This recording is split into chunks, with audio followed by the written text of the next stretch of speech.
For this video, I wanted to go over all the mods on the Cobra. I know I did a video on this beforehand pointing out all the mods on the car, but for this is more of a breakdown of how much have I saved by mods that are already on the car for things that I don't have to buy. And this isn't like an exact number. It will vary a little bit depending on verification of the exact part, because some of the parts I can't verify exactly what brand it was, and I'll make note of that when I come to the part. And other things I can't actually find online, so it's more of a guess, but like I said, I will make note of that when I come to it. So at the end, it will be basically a rough estimate, give or take a little bit on either end, for how much money that I'm saving for parts that I don't have to buy. And also at the end, I'll make note of what parts I don't have to buy because I definitely would if they were not already on the car. And also which mods that I'm glad are on the car because I never would have done in the first place if they weren't already present on the car when I bought it. There is no particular order to this list. It's pretty much just how I wrote it up when I went through all the mods and looked up the prices for them. But the first thing is the Equiptment front anti-roll sway bar, and that is $299. This next part is the heat exchanger. To the best of my knowledge, I believe it's an LPF. I'm not 100% sure.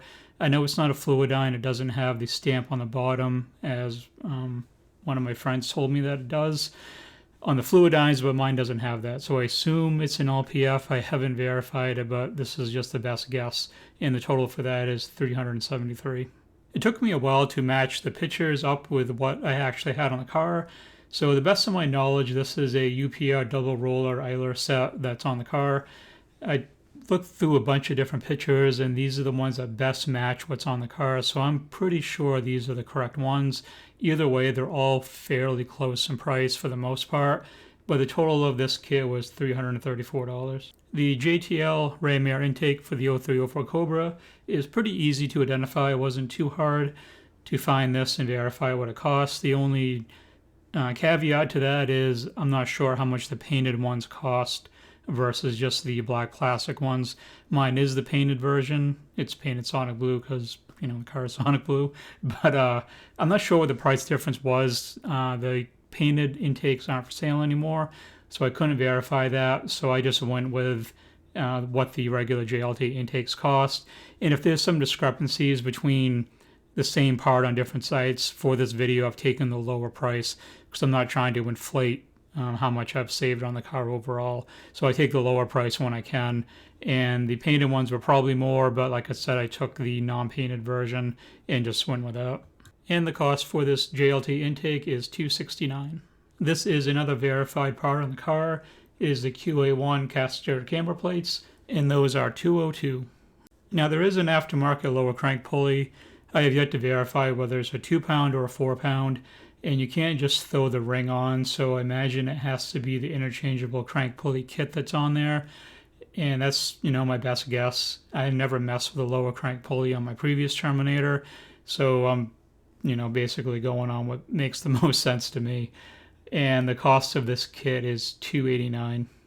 And my Cobra does have Coney yellow shocks up front. I'm not sure of the exact model they are, so it's kind of a guess overall, but my best educated guess are the Coney Sport adjustable fronts. They seem to be very common. That's what I had on my last one, and these are $255 each. I haven't technically taken off the shifter boot to 100% confirm that's an MGW, but I've been told by 2 previous people that have owned the car before me that it has an MGW, so I'm pretty much taking the word for it. At some point I'll probably pull that boot up in that center console area up a little bit to verify it, but I'm pretty sure it's an MGW, and that is $199. The car is definitely lowered, and the springs on there are blue. The only other blue ones that I'm really aware of that are popular are the Equiptment ones, and considering how low it is, and from what I've seen from pictures and getting up underneath the car, from what I can see of it, from the limited amount I can get under it at the moment, they do appear to be the H&R Sports. And if you recall from one of my other videos, I am putting on the H&R race springs later on just to bring the car up a little bit because it does sit a little too low for what I like. And these cost $349.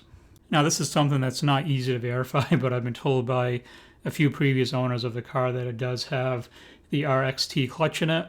So that's, really, really good clutch. And those are pretty expensive, so I'm glad it's already in there. And that was $1,195. There were other prices on this clutch that I found, and this is the cheapest one that I found, so this is the one that I'm going with. And the reason why I'm going with cheaper prices when I can is because of inflation of all these parts, because what it costs to mod this car the way it is when it was done previously versus what it would cost now is completely different. But at the end result would be, what would it cost me to do all these mods on this car if it was completely stock and I were to do it now. The next two parts, I'm going to combine them as one total price just because they kind of go together, and that's the Kooks X-pipe and the Kooks long tubes. I couldn't verify exactly what size the long tubes are, so I took the cheaper ones. They're the 1 3/4 inch tube, primary tubes. They may be bigger, I'm not sure. I haven't exactly verified which ones they are. But like I said before, I take the cheaper version of whichever one for the purpose of the video. So total with these two parts is $3,367 for the off-road X-pipe and the long tube headers, both being Kooks brand. The cheapest Bassani 2.5-inch catback that I could find was $1,112. Man, catback systems for these Cobras have gone up a lot in the past few years. When I originally bought my first Terminator back in 2020, a Borla Stinger catback was like $700, and now you're over $1,000 just for a catback. I'm really, really glad this already has a full exhaust system on it, because I would hate to be spending the kind of money to set up this car up with an exhaust system. It's just these last three parts, the long tubes, mid pipe, and catback system. That's over $4,000. Probably would never do long tubes on a car on my own again, or pay for it to have it done. It's just a mod I wouldn't do, but I'm glad it's on there, and I'll definitely take $4,000 in exhaust already on the car. This is another part where I just have to rely on what I've been told from previous owners of the car, and I have been told that it does have the GT supercar fuel pumps in it, and those are 110 each. One of the previous owners speculated that it had an FTBR kit on it. I did get up under there a little bit from what I could see, and the subframe bushings were white, and it doesn't appear as though they are the stock bushings that are in the car anymore. So I have pretty good suspicion that it is an FTBR kit. It's something that I'll 100% verify later on, but for the most part, I'm pretty confident in saying that it does have a full FTBR kit on it. And the cheapest one that I could find was $695. And it also has a set of Maximum Motorsports full-length subframe connectors, and those come in at $249. Now, the last two parts, I couldn't really verify which brands they were. Really hard to try to find it, and I'm just going to take, a best guess, kind of a blend between the most expensive version of it and the cheapest one. And one of them would be the head cooling mod, and the other one being the firewall quadrant and adjuster. It does have a double hook quadrant up underneath the firewall. I did look up underneath there, but I can't tell what the firewall adjuster is. It's a part that I haven't seen before. I don't know if it's an older kit which has long been out of production, and I just can't find it online anywhere, but I can't find any pictures that really match it. So I kind of split the difference between those, and I put the firewall quadrant at $120 and the head cooling mod also at $120. There were ones that were a little bit cheaper, there were ones that were more expensive, but for the most part that kind of falls right in the middle for both of them. And also another part that's really hard to verify what the cost was is the OEM authentic Saleen wheels, and I couldn't really find a price anywhere. I know the knockoffs are around $1,000, like on LMR, and I did some poking around on the Saleen Facebook groups asking what these wheels are worth. I got a range anywhere from $1,500 to $2,000 depending on the condition and things like that. So I pretty much split the difference again and just listed them at $1,000 for what it would cost to have bought these wheels. I was told that the Eden has a stage 3 port job done on it.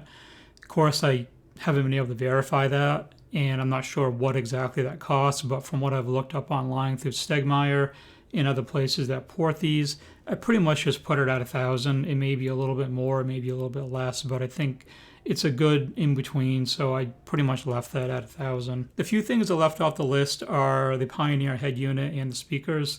That is something I probably would do to a Cobra if it wasn't already done, but I have no idea to verify what even model speakers they are, the head unit and all that stuff, so I just left it off the list. And these are pretty much just performance modifications that I wanted to do for this list. So the grand total comes out to 11,925. That's my best guess for everything that's done on this car. Like I said, it may be a little bit more, maybe a little bit less. I couldn't exactly verify every single mod on the car and what it costs, so there is a little bit of fluctuation there.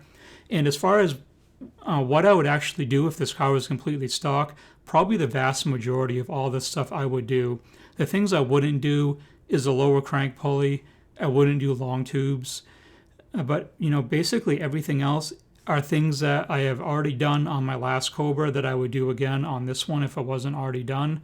Or just things that I would do just, for the pure comfort of the car, like the suspension, short throw shifter, stuff like that. So overall, the car has about $12,000 worth of parts already on it. And when you factor that into, what I paid for the car and what I don't have to spend on all these mods for it, comes out pretty well. So, I think I made out well overall that I got a car that was just modded.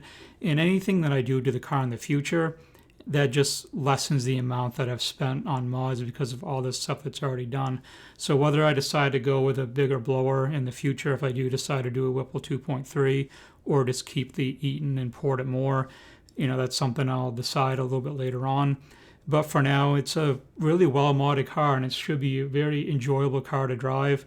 And at the time of recording this video, I'm very, very close to being able to start driving it because the weather's turning, and it's warming up and there's no more snow and all the salt's going to wash off the road. So I'm hoping, maybe in a week we might have a driving video. We'll see. But thanks for watching, everyone. I really appreciate it. See you next time.